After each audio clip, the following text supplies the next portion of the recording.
ವೀಕ್ಷಕರೇ ನಮಸ್ಕಾರ.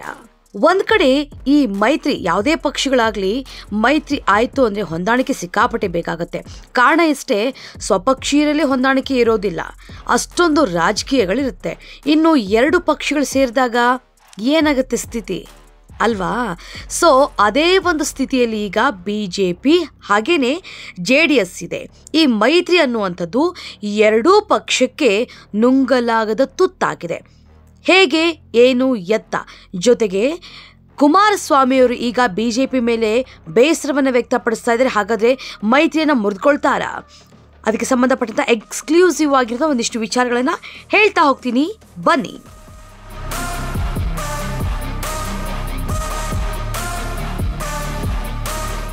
ವೀಕ್ಷಕರೇ, ಲೋಕಸಭಾ ಚುನಾವಣೆ ದಿನಾಂಕ ಘೋಷಣೆಯಾಗಿದೆ. ಕರ್ನಾಟಕದಲ್ಲಿ BJP JDS ಸೀಟು ಹಂಚಿಕೆ ಮಾತುಕತೆ ಇನ್ನೂ ಕೂಡ ಮುಂದುವರೆದಿದೆ. ಆ ಬಿಕ್ಕಟ್ಟು ಶಮನ ಆಗೇ ಇಲ್ಲ. ಹಾಸನ, ಮಂಡ್ಯ ಕ್ಷೇತ್ರಗಳು JDSಗೆ ಬಿಟ್ಕೊಡ್ಲಾಗಿದೆ.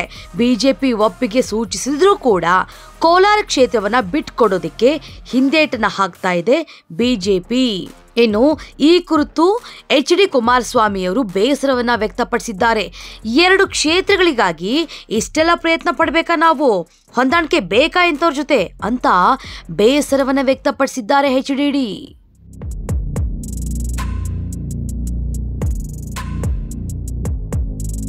ನಮ್ಮ ಉದ್ದೇಶ ಕಾಂಗ್ರೆಸ್ ಪಕ್ಷವನ್ನ ಎಲ್ಲ 28 ಕ್ಷೇತ್ರಗಳಲ್ಲಿ ಸೋಲಿಸೋದಾಗಿದೆ.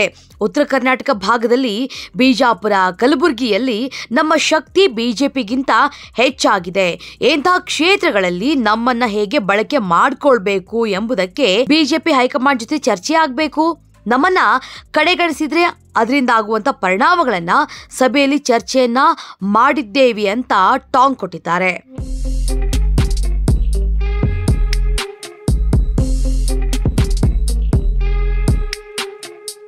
BJP ಹೈಕಮಾಂಡ್ಗೆ ಮೆಚ್ಚಿಸಬೇಕಂತ ಎಲ್ಲರೂ ಕೂಡ ಚರ್ಚೆಯನ್ನ ಮಾಡಿದ್ದಾರೆ.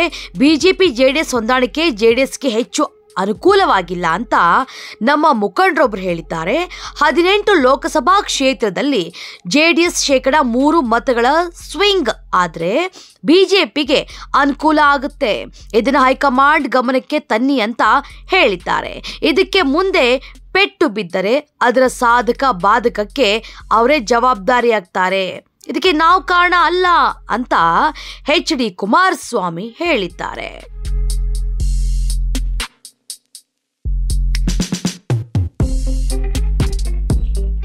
ಇನ್ನು JDSಗೆ 2 ಸೀಟು ಸಿಗುವ ವಿಚಾರವಾಗಿ ಮಾತನಾಡುವಂತ ಕುಮಾರಸ್ವಾಮಿ ಸಿಕ್ಕಾಪಟ್ಟೆ ಬೇಸರ ವ್ಯಕ್ತಪಡಿಸಿದ್ದಾರೆ. ನಾನು ಅಧಿಕೃತ ಘೋಷಣೆ ಆಗುವವರೆಗೂ ಮಾತನಾಡೋದಿಲ್ಲ. 6-7 ಸೀಟುಗಳನ್ನ ಕೇಳಿಲ್ಲ. ನಾವು ಕೇಳಿದ್ದೇ 3ರಿಂದ 4 ಸೀಟು ಅಷ್ಟೇ. ನಮ್ಮ ಶಕ್ತಿ ಅವರಿಗೂ ಗೊತ್ತಿದೆ ಏನು ಅಂತ. 3-4 ಸೀಟು ಸಿಗುವ ನಂಬಿಕೆ ನಮಗಿದೆ ಅಂತ ಕುಮಾರಸ್ವಾಮಿ ಹೇಳಿದ್ದಾರೆ. ಇನ್ನು 2 ಸೀಟು ಪಡೆಯೋದಕ್ಕೆ ನಾನು ಇಷ್ಟೆಲ್ಲ ಪ್ರಯತ್ನ ಪಡಬೇಕಾ, ಹೊಂದಾಣಿಕೆ ಬೇಕಾ ಇವ್ರ ಜೊತೆ ಅಂತ ಪ್ರಶ್ನಿಸಿದ್ದಾರೆ ಕುಮಾರಸ್ವಾಮಿ. ಹಾಸನ, ಮಂಡ್ಯದಲ್ಲಿ ಸ್ವಾತಂತ್ರ್ಯವಾಗಿ ನಮ್ಮ ಅಭ್ಯರ್ಥಿಗಳು ಗೆಲ್ತಾರೆ. ತ್ರಿಕೋನ ಸ್ಪರ್ಧೆ ಆದರೆ ಸುಲಭವಾಗಿ ಗೆಲ್ತೇವೆ.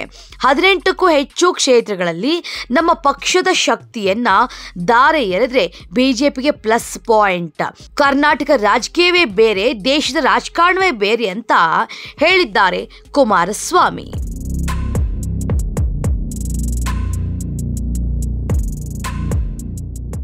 ಇನ್ನು ನಮ್ಮ ಪಕ್ಷದ ಅಭಿಮಾನಿಗಳು ಮತ್ತು ಕಾರ್ಯಕರ್ತರು ಮತ್ತು BJPಯ ಕಾರ್ಯಕರ್ತರು ಯಾವುದೇ ಗೊಂದಲಕ್ಕೆ ಅವಕಾಶ ಮಾಡಿಕೊಡಬಾರ್ದು. ಎಲ್ಲರೂ ಒಟ್ಟಾಗಿ ಕೆಲಸವನ್ನ ಮಾಡಬೇಕು. ನಾವು ಗುರಿ ಮುಟ್ಟುವುದು ಕೇವಲ ಅಧಿಕಾರಕ್ಕೆ ಅಲ್ಲ, ನಮ್ಮ ರಾಜ್ಯಕ್ಕೆ ಹಲವಾರು ರೀತಿಯಲ್ಲಿ ಅನ್ಯಾಯ ಆಗಿದೆ. ಅದು ಆ ಪಕ್ಷ ಈ ಪಕ್ಷದಿಂದ ಅಂತ ಅಲ್ಲ, ಬೇರೆ ರಾಜ್ಯಕ್ಕೆ ಹೋಲಿಕೆ ಮಾಡಿದರೆ ನಮ್ಮ ರಾಜ್ಯಕ್ಕೆ ಅನ್ಯಾಯವಾಗಿದ್ದು ಸತ್ಯ ಅಂತ ಕುಮಾರಸ್ವಾಮಿ ಈ ಸಂದರ್ಭದಲ್ಲಿ ಹೇಳಿದ್ದಾರೆ. ಇನ್ನು ದೇಶದಲ್ಲಿ NDA ಸರ್ಕಾರ ಬರುತ್ತದೆ ಎಂಬ ಭಾವನೆ ಇದೆ. ಮೈತ್ರಿಯ ಉದ್ದೇಶ ಅಧಿಕಾರಕ್ಕಿಂತ ಹೆಚ್ಚಾಗಿ ರಾಜ್ಯದ ಅಭಿವೃದ್ಧಿಗೆ ಪ್ರಾಮುಖ್ಯತೆ ಕೊಡೋದಾಗಿದೆ. ಇದಕ್ಕೆಲ್ಲ ಪರಿಹಾರ ತರಬೇಕು ಅನ್ನೋದೇ ನಮ್ಮ ಪಕ್ಷದ ನಿಲುವು. ಲೋಕಸಭೆ ಸದಸ್ಯರಿಗೆ ಧ್ವನಿ ಇಲ್ಲ ಅಂತಿದ್ದಾರೆ. ಈ ಧ್ವನಿಯನ್ನ ಲೋಕಸಭೆಯಲ್ಲಿ ತರಬೇಕು ಅಂತ ನಿರ್ಧಾರವನ್ನ ಮಾಡಲಾಗಿದೆ. ಒಂದು ಅವಕಾಶವನ್ನ ನಮಗೆ ಕೊಡಿ. ಅನ್ಯಾಯವನ್ನ ಸರಿಪಡಿಸೋದಕ್ಕೆ ವಿಫಲ ಆದ್ರೆ ನೇರವಾಗಿ ಪ್ರಶ್ನೆ ಮಾಡಿ. 3 ಕ್ಷೇತ್ರಗಳಲ್ಲಿ JDS ಅಭ್ಯರ್ಥಿಗಳು ಸ್ಪರ್ಧಿಸ್ತಾರೆ ಅಂತ ಕುಮಾರಸ್ವಾಮಿ ಹೇಳಿದ್ದಾರೆ. ಎಸ್ ವೀಕ್ಷಕರೇ, ನಾನು ನಿಮಗೆ ಹೇಳ್ತಾ ಇದ್ದೆ ಹೊಂದಾಣಿಕೆ ಅನ್ನೋಂಥದ್ದು ಸಿಕ್ಕಾಪಟ್ಟೆ ಬೇಕಾಗುತ್ತೆ ಇಲ್ಲಿ ಅಂತ. ಪ್ರಾರಂಭಿಕ ಹಂತದಲ್ಲಿ ಕೇಳಿ ಬಂದಿದ್ದು ಏನು ಅಂದರೆ 6ರಿಂದ 7 ಕ್ಷೇತ್ರಗಳನ್ನ ಬಿಟ್ಕೊಡ್ಬೇಕು ಅಂತ JDS ಕೇಳಿದೆ. ಆದರೆ BJP 3ರಿಂದ 4 ಕ್ಷೇತ್ರ ಬಿಟ್ಕೊಡ್ತೀವಿ ಅಂತ ಹೇಳಿದ್ರು ಅಂತ ಅಂತೆಕಂತೆಗಳು ಕೇಳಿ ಬರ್ತಾ ಇತ್ತು. ಆದರೆ ಈಗ 3 ಕ್ಷೇತ್ರಗಳನ್ನು ಕೂಡ ಬಿಟ್ಕೊಡೋದಕ್ಕೆ BJP ಯೋಚನೆ ಮಾಡ್ತಾ ಇದೆ. ಇನ್ನೊಂದು ದೊಡ್ಡ ಪೆಟ್ಟು ಬಿದ್ದಿದ್ದು ಎಲ್ಲಿ ಗೊತ್ತಾ? ಸುಮಲತಾ ಅವ್ರನ್ನ ಮಂಡ್ಯದಿಂದ ಕಣಕ್ಕಿಳಿಸಲಾಗುತ್ತೆ, BJP ಸಪೋರ್ಟ್ ಮಾಡುತ್ತೇನೋ ಅಂತ ಮಾತಿತ್ತು. ಆದರೆ ಕುಮಾರಸ್ವಾಮಿ ಅಲ್ಲಿ ಕಣಕ್ಕಿಳಿದ್ರು. ಅವರೇನೋ ವೈರತ್ವವನ್ನು ಮರ್ತಿದ್ದಾರೆ, ನಾವು ಸುಮಲತಾ ಒಂದೇ, ಸುಮಲತಾ ನನಗೆ ಅಕ್ಕ ಇದ್ದಾಗೆ ಅಂತ ಎಲ್ಲ ಮಾತನಾಡಿದ್ದಾರೆ ಸರಿ. ಆದರೆ ಇಲ್ಲಿ ದ್ವೇಷ ಇಲ್ಲ ಅಂತ ಹೇಳೋದಕ್ಕಾಗೋದಿಲ್ಲ. ಸೊ ಎಲ್ಲವೂ ಕೂಡ ಪ್ಲ್ಯಾನಡ್ ಆಗಿದೆ. ಇದರಿಂದ ಸ್ವಲ್ಪ ಈಗ ಈ ಮೈತ್ರಿಯಲ್ಲಿ ವಿರಸಗಳು ನಿಧಾನಕ್ಕೆ ಶುರುವಾಗ್ತಾ ಇದೆ. ಇದು ಯಾವ ಹಂತಕ್ಕೆ ಹೋಗಿ ತಲುಪುತ್ತೆ ಅನ್ನೋದನ್ನು ಕಾದು ನೋಡಬೇಕು.